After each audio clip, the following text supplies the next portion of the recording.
ग्वाल मंडी में कहा जाता है कि शेर का इलाका है, मुस्लिम लीग नून का इलाका है।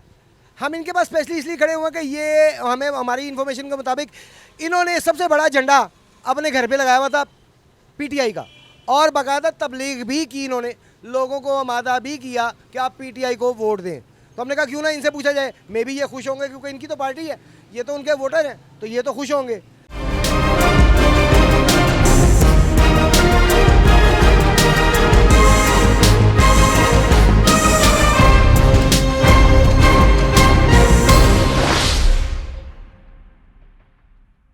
आऊज़ुबिल्लाहिमिनश्शैतानिर्रजीम बिस्मिल्लाहिर्रहमानिर्रहीम। अस्सलाम वालेकुम नाज़रीन, आप देख रहे हैं मल्टी न्यूज़ नेटवर्क चैनल और मैं हूं आपका होस्ट फैसल मीर। इस वक्त हम जनाब एक दुकान पे यहाँ खड़े हैं। ये तंदूर है, यहाँ पे बाकरखानियाँ काफ़ी सारी लगी हुई हैं। बुज़ुर्ग बैठे हुए हैं यहाँ के इलाके के रहने वाले, ग्वाल मंडी के ही रहने वाले। तो मैंने कहा इनसे भी गपशप करें, इनसे पूछें कि क्या हालात चल रहे हैं इनकी दुकानदारी के, महंगाई में इनके कैसा गुजारा हो रहा है। क्योंकि दुकानदार हजरात का तो ये काम है कि जो टैक्स हुकूमत उन पे डालती है वो आगे आवाम से ले लेते हैं, तो उन्हें नुकसान तो कोई नहीं होता। लेकिन बहरहाल पूछते हैं क्या हालात चल रहे हैं। अस्सलाम वालेकुम जी। वालेकुम सलाम जी।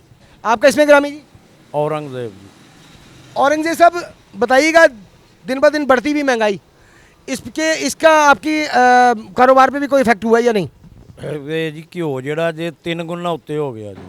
ਇਹ ਹੁਣ ਮੈਦਾ 300-400 ਰੁਪਇਆ ਵੱਧ ਗਿਆ। ਰੋਜ਼ਿਆਂ 'ਚ ਆਟਾ ਜਿਹੜਾ ਸੀ 800 ਤੇ 60 ਸੀ, ਹੁਣ 1200 ਤੇ 20 ਹੋ ਗਿਆ ਜੀ। ਅਸਰ ਤੇ ਆਪੇ ਹੀ ਪੈਣਾ। ਗੈਸ ਆਂਦੀ ਨਹੀਂ ਆ, ਦੇਖੋ ਸਿਲੰਡਰ ਪਏ ਆ। यानी कि लकड़ियाँ जला के और गैस सिलेंडर रख के गुजारा हो। ਤੇ ਕਿਹਾ ਤੇ ਹੁਣ ਰੇਟ ਇਹਦਾ ਕੀ ਵਧਾਈ, ਅੱਗੇ 15 ਰੁਪਏ ਦਾ ਕੁਲਚਾ, ਬਾਗਰਾ ਨਹੀਂ 25 ਦੀ ਹੈ, ਜਿਹਨੂੰ 30 ਦੀ 25 ਦੀ ਤਾਂ ਬੋਲਦਾ ਗਾਹਕ, 30 ਦੀ ਕਵੀ ਹੈ ਤਾਂ ਗਾਹਕ ਤਾਂ ਮਰਨ ਨੂੰ ਪਵੇਗਾ। ਤੇ ਮਟੀਰੀਅਲ ਜਿਹੜਾ ਉਹ ਇੰਨਾ ਕੀ ਮਹਿੰਗਾ ਹੋ ਗਿਆ ਤੁਸੀਂ ਸੋਚ ਹੀ ਨਹੀਂ ਸਕਦੇ। तो फिर क्या बाकरखानी को ज़रा हल्का कर दिया था, क्या सिलसिला? यार वो तो हल्की होगी ना, फिर ही है गुजारा होना। ग्वाल मंडी में कहा जाता है कि शेर का इलाका है, मुस्लिम लीग नून का इलाका है।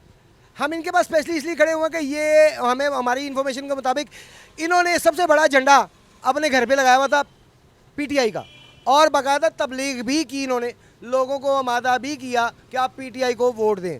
तो हमने कहा क्यों ना इनसे पूछा जाए, मे भी ये खुश होंगे क्योंकि इनकी तो पार्टी है, ये तो उनके वोटर हैं, तो ये तो खुश होंगे। तो जनाब बताएं क्या सिलसिला कर चल रहा है आजकल? बस देख लो ਤੁਹਾਡੇ ਸਾਹਮਣੇ ਹੀ ਹੈ। ਜੋ ਵੀ ਹੋ ਰਿਹਾ, ਮਹਿੰਗਾਈ ਨੇ ਮਾਰ ਦਿੱਤਾ। ਸ਼ੇਰ ਉਂਝ ਸੌਂ ਗਿਆ, ਪਤਾ ਹੀ ਨਹੀਂ ਉਹਨੂੰ ਕਿ ਮੇਰਾ ਹਲਕਾ ਹੈਗਾ, ਮੈਂ ਆਣਾ ਜਾਂ ਨਹੀਂ। ਦੇਖੋ ਕਦੋਂ ਆਏਗਾ। शेर से क्यों आपको गिला शिकवा? आप तो पीटीआई के वोटर थे। ਭਾਜੀ ਇਹ ਉਹਦਾ ਹਲਕਾ ਹੈ, ਨਾ ਗੈਸ ਆਉਂਦੀ ਹੈ, ਨਾ ਬੱਤੀ ਆਉਂਦੀ ਹੈ, ਨਾ ਪਾਣੀ ਆਉਂਦਾ। ਉਹਨਾਂ ਕਦੇ ਆ ਕੇ ਕਿਸੇ ਨੂੰ ਪੁੱਛਿਆ? ਆਣਗੇ ਜਦੋਂ ਵੋਟ ਲੈਣੇ ਹੋਣਗੇ ਤਾਂ ਫੇਰ। इस वक्त तो उन्हें अपनी बड़ी अपनी ਉਹ ਤੇ ਕਿਹਾ ਨਾ, ਆਪਣੀ ਉਹਨਾਂ ਨੂੰ ਪਈ ਹੈ ਤੇ ਜਿਹੜੀ ਆਵਾਮ ਵੋਟ ਦਿੰਦੀ ਹੈ ਉਹ ਕਹਿੰਦੇ ਨੇ ਗਵਾਰ ਮੰਡੀ ਕੁੱਤਾ ਵੀ ਖਿਲਾ ਦਈਏ ਤੇ ਉਹ ਵੀ ਹੋ ਜਾਂਦਾ। ਤੇ ਉਹ ਕੁੱਤਿਆਂ ਦਾ ਪਤਾ ਤੇ ਲੈਣਾ ਹੈ ਨਾ ਕਿ ਮਰ ਗਏ ਨੇ, ਕਿਸੇ ਆਣਾ ਹੀ ਕੋਈ ਨਹੀਂ ਇੱਥੇ।